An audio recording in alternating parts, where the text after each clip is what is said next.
Israel வந்து Iranian controlled south parts gas ஃபீல்டை வந்து அட்டாக் பண்ணியிருக்கு. ஈரான் பதிலுக்கு வந்து கல்ஃப் ரீஜனோட energy facilities, that is Qatar Ras Laffan பிளான்ட்டை வந்து டார்கெட் பண்ணியிருக்கு. இதோட கீ ப்ரொடக்ஷன் எதில் பார்த்தீங்கன்னா ஹீலியமில். இந்த ஹீலியமோட மார்க்கெட் ப்ரைஸ் வந்து டபுள் ஆயிடுச்சு. ஏன்னா இந்த பிளான்ட்டை வந்து ஷட் டவுன் பண்ணிட்டாங்க. இதுதான் வந்து 3rd பிளேஸில் ஸ்டாண்ட் பண்ணுது ஹீலியம் ப்ரொடக்ஷனில். இதனால ஹீலியம் ப்ரொடக்ஷன் வந்து 14% டெஸ்ட்ராய் ஆயிடுச்சு. ஹீலியமை வந்து ரீஸ்டோர் பண்ணணும்னா it will take 3 to 5 years. Helium வந்து non renewable resource on the எர்த்னு சொல்லப்படுது.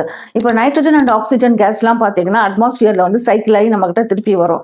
ஹீலியம் வந்து கொஞ்சம் லைட்னால இது வந்து அட்மாஸ்பியர் அண்ட் எர்த் கிராவிட்டிலேருந்து எஸ்கேப் ஆகி ஸ்பேஸில் போய் பெர்மனன்ட்லி அது கலந்துரும். ஆனால் இந்த ஹீலியம் ப்ரொடக்ஷன் பாதிக்கப்பட்டதுனால நம்மளுக்கு என்ன பாதிப்பு அப்படின்னு தானே கேட்க வர்றீங்க. இப்போ எம்ஆர்ஐ ஸ்கேன்ஸ் எடுத்துக்கோங்க. இப்போ spinal cord, brain, nerve system, இந்த டிசீஸ் இதில் இருக்கிற டிசீஸ் எல்லாம் டயக்னைஸ் பண்ணுறதுக்கு எம்ஆர்ஐ ஸ்கேன் ஒன்று போகும்.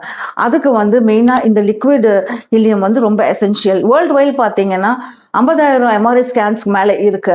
இந்த எம்ஆர்ஐ ஸ்கேனை வந்து ஒரு ப்ரொடக்டிவாக வச்சுக்கணும்னா இதோட டெம்பரேச்சர் பார்த்தீங்கன்னா -269°C வரைக்கும் இது மெயின்டைன் பண்ணணும். இதை மெயின்டைன் பண்ணுறதுக்கு, இந்த டெம்பரேச்சரை வந்து மெயின்டைன் பண்ணுறதுக்கு தான் இந்த லிக்விட் ஹீலியம் வந்து ரொம்ப எசென்ஷியல் நம்ம எம்ஆர்ஐ ஸ்கேன்ஸ்க்கு. இப்போ ஒரு எம்ஆர்ஐ மெஷின் கூட ஃபெயில் ஆச்சு இந்த ஹீலியம் ஷார்டேஜ்னாலனா இது வந்து ஹெல்த் கேருக்கு உண்மையிலேயே ஒரு பெரிய இம்பாக்ட் தாங்க. ஸ்டாட்டிஸ்டிக்ஸ் என்ன சொல்லுதுன்னா ஒரு மிஷின் வந்து பர் டே 20 to 30 பேஷண்ட்டோட டிசீஸை வந்து டயக்னைஸ் பண்ணுது. இப்போ டெவலப்பிங் கண்ட்ரீஸ் லைக் இந்தியாவிலாம் எடுத்துக்கிட்டிங்கன்னா எம்ஆர்ஐ ஸ்கேனோட காஸ்ட் அண்ட் வெயிட்டிங் டைம் வந்து டூ மச்.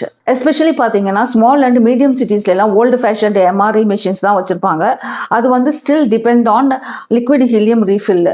ஸோ அப்போ ஆப்வியஸ்லி வந்து இதனால மெடிக்கல் கிரைசிஸ் உண்டாகிறதுக்கு சான்சஸ் இருக்குது for poor and middle class patients. இந்த ஆன்கோயிங் கான்ஃப்ளிக்ட்னால not only petrol, diesel, gas இது மட்டும் பாதிப்பு இல்லைங்க, மெடிக்கல் செக்டார் சைட்லையும் ஒரு பெரிய பாதிப்பை தான் இது உண்டாகுது. ஆக மொத்தத்தில் குளோபல் சப்ளை செயினுக்கே இது ஒரு பெரிய சவாலாக தான் இருக்குது. இப்போ நீங்கள் சொல்லுங்கள், வேறு இதுல எல்லாம் வந்து கிரைசிஸ் வரலாம்னு சொல்லிட்டு கமெண்ட்டில் ஷேர் பண்ணுங்கள். நாங்களும் தெரிஞ்சுக்கிறோம். இந்த மாதிரி சின்ன சின்ன தகவலுக்கு என்னோட சேனலை சப்ஸ்கிரைப் பண்ணி